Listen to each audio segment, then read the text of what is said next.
بسم اللہ الرحمن الرحیم۔ السلام علیکم۔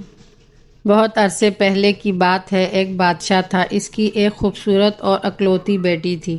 اپنی خوبصورتی اور دولت کی وجہ سے بہت مغرور اور گستاخ ہو گئی تھی۔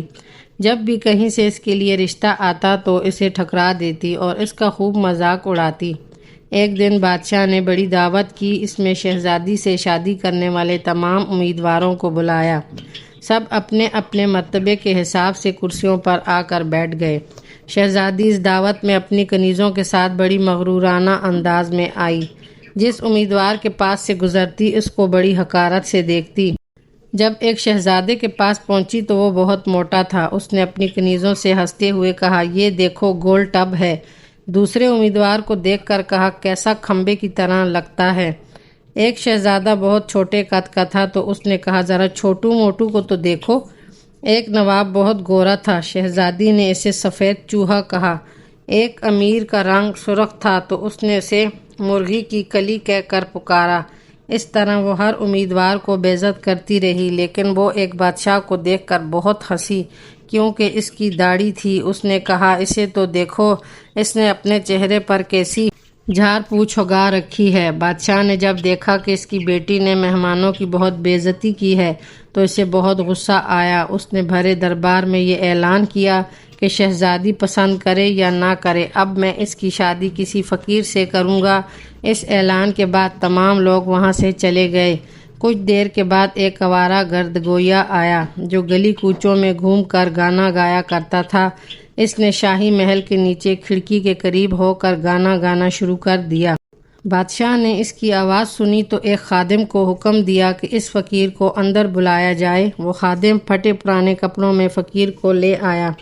اس فقیر گویے نے بادشاہ اور شہزادی کے سامنے بہت اچھا گانا گایا اور بادشاہ سے انعام مانگا تو بادشاہ نے کہا، تم نے بہت اچھا گانا سنایا ہے، میں تمہیں بہت اچھا انعام دوں گا۔ اپنی بیٹی کی شادی تم سے کروں گا۔ جب شہزادی نے سنا تو وہ بدحواس ہو گئی۔ وہ بہت روئی پیٹی مگر بادشاہ نے اس کی ایک نہ سنی اور اسے ڈانٹتے ہوئے کہا، میں نے مہمانوں کے سامنے قسم کھائی تھی کہ تمہاری شادی کسی فقیر سے کروں گا۔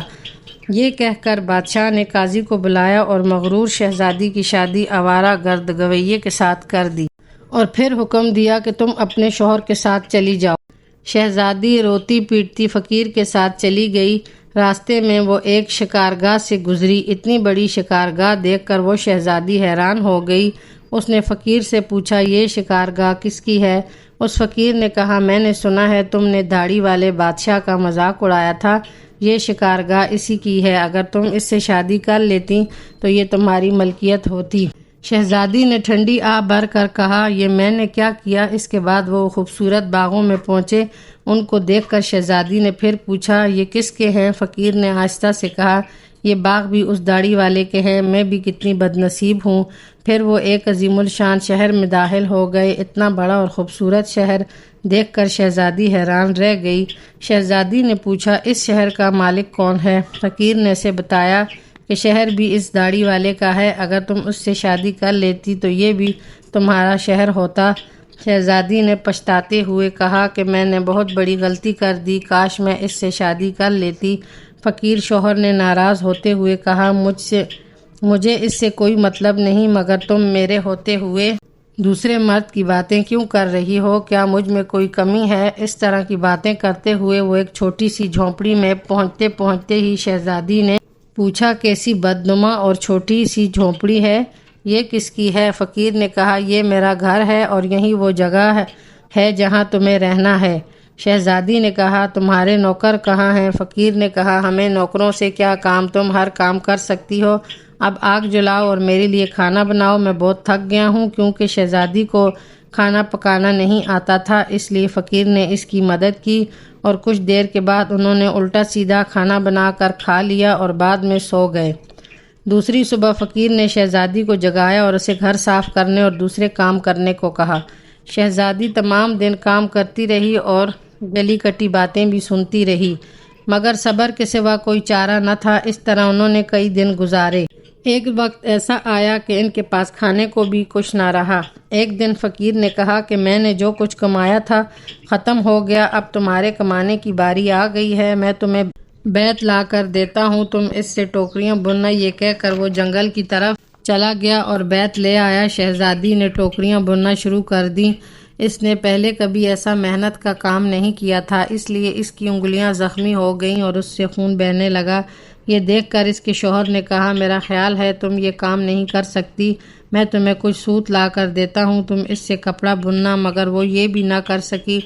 فقیر نے کہا کہ تم میرے لیے بالکل بیکار ہو، کوئی کام نہیں کر سکتی، تم سے شادی کر کے مجھے بڑا نقصان ہوا ہے۔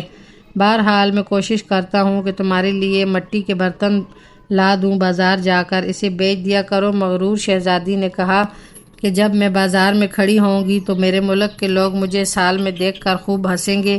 فقیر نے کہا، یہ میرا مسئلہ نہیں ہے، اگر تم بھوک سے مرنا نہیں چاہتی تو تمہیں یہ کام کرنا ہوگا۔ جب وہ شہزادی بازار میں برتن بیچنے کے لیے گئی تو ایک خوبصورت لڑکی کو بازار میں برتن بیچتا دیکھتے لوگوں کو اس پر بڑا ترس آیا۔ انہوں نے کہا، چلو اس سے کچھ نہ کچھ خرید لیتے ہیں۔ وہ برتن بکنے کے بعد فقیر نے اسے اور برتن لا کے دیے۔ اسی دوران ایک بدمزاج سپاہی وہاں سے گزرا۔ اس نے بازار کے بیچ میں برتن رکھے ہوئے دیکھے تو اس نے لات مار کر انہیں توڑ دیا اور کہا کہ آئندہ اس طرح راستے میں مت رکھنا۔ شہزادی بہت پریشان ہوئی۔ اس نے سارا واقعہ گھر آ کر اپنے شوہر کو بتایا۔ شوہر نے کہا، تم انتہائی بے وقوف ہو، تم سے کس نے کہا تھا بیچ بازار میں برتن رکھ کر بیٹھ جاؤ؟ آخر وہاں سے لوگوں کا گزر ہوتا ہے اور انہیں گزرنے میں دشواری ہوتی ہے۔ میرا خیال ہے یہ بھی تمہارے بس کا کام نہیں ہے۔ خیر، میں شاہی محل جاؤں گا، کیا پتہ وہاں تمہارے لیے کام نکل آئے۔ یہ کہہ کر وہ شاہی محل روانہ ہو گیا۔ شام کو فقیر نے گھر آ کر کہا، شاہی محل میں تمہارے لیے مددگار باورچن کی جگہ مل گئی ہے، اب کم سے کم ہمیں کھانے کو خوب مل جائے گا۔ اور اس طرح ایک مغرور شہزادی ایک مددگار باورچن بن کر رہ گئی۔ ہر روز صبح سے شام تک باورچی خانے کے سارے کام کرتی تھی اور شام کو لوگوں کا بچا ہوا کھانا لے کر وہ گھر واپس آ جاتی اور اس طرح دونوں میاں بیوی کا گزارا ہو جاتا۔ محل میں آئے ہوئے اسے کچھ ہی دن گزرے تھے کہ اس نے سنا کہ محل میں کوئی شادی کی تقریب ہونے والی ہے۔ مقررہ دن جب مہمان آنا شروع ہوئے تو شہزادی باورچی خانے کی کھڑکی سے دیکھ رہی تھی۔ ہر طرف بڑی شان و شوکت اور دھوم دھام نظر آ رہی تھی، لیکن شہزادی اپنی قسمت پر آنسو بہا رہی تھی اور اپنے غرور و تکبر اور اپنی بے وقوفی پر پچھتا رہی تھی۔ اسی دوران کچھ کنیزیں آئیں اور انہوں نے اسے مزیدار کھانے دیے جو اس نے اپنی ٹوکری میں رکھ دیے اور گھر کی طرف چل پڑی۔ ابھی وہ محل کے دروازے سے گزر ہی رہی تھی کہ اچانک ایک خوبصورت لباس میں شاندار اور خوبصورت شخص نے اس کا راستہ روک لیا۔ شہزادی نے نگاہ اٹھا کر دیکھا تو وہ داڑھی والا بادشاہ نکلا جس کا اس نے خوب مذاق اڑایا تھا۔ وہ خوف اور شرم سے کانپنے لگی۔ اتنے سارے لوگوں کو دیکھ کر اس کا اپنے اوپر قابو نہ رہا اور گھبراہٹ میں ٹوکری اس کے ہاتھ سے گر گئی۔ ٹوکری میں سارا کھانا گر کر بکھر گیا۔ تمام درباری ہنسنے لگے۔ شہزادی کا یہ حال ہوا کہ کسی طرح زمین پھٹ جاتی اور وہ اس میں سما جاتی۔ اس نے جھٹکے سے اپنا ہاتھ چھڑایا اور بھاگنا چاہا کہ بادشاہ نے اسے لپک کر دوبارہ پکڑ لیا اور بڑی نرمی سے کہنے لگا، ڈرو مت، تم نے مجھے نہیں پہچانا، میں وہی آوارہ گرد گویا ہوں جو تمہارے ساتھ جھونپڑی میں رہتا ہوں، میں وہی سپاہی ہوں جس نے تمہارے برتن توڑے تھے۔ یہ سب کچھ میں نے اس لیے کیا کہ میں تمہیں پسند کرتا تھا اور تم سے شادی کرنا چاہتا تھا۔ اب تمہارے غرور کا علاج ہو چکا ہے اور تمہیں اچھا سبق بھی مل گیا ہے۔ پچھلی باتوں کو بھول جاؤ اور دیکھو آج ہماری شادی کی تیاریاں ہو رہی ہیں۔ اسی وقت کنیزیں آئیں اور اسے اپنے ساتھ لے گئیں اور شہزادی کو دلہن کا لباس پہنایا۔ وہ دوبارہ حال میں آئی تو دیکھا کہ اس کے والدین اور اس کے تمام درباری بھی وہاں موجود ہیں۔ سب لوگوں نے اسے مبارکباد دی۔ اب شہزادی بالکل بھول چکی تھی، اس کا غرور، اکڑ اور دوسروں سے نفرت ختم ہو چکی تھی۔ اس نے زندہ رہنے کا ڈھنگ بھی سیکھ لیا تھا۔ امید ہے کہ آپ کو میری آج کی ویڈیو اچھی لگی ہوگی۔ اگر ویڈیو اچھی لگے تو اسے لائک، شیئر، سبسکرائب ضرور کریں تاکہ میری مزید آنے والی نئی ویڈیو آپ تک پہنچ سکیں۔ اللہ حافظ۔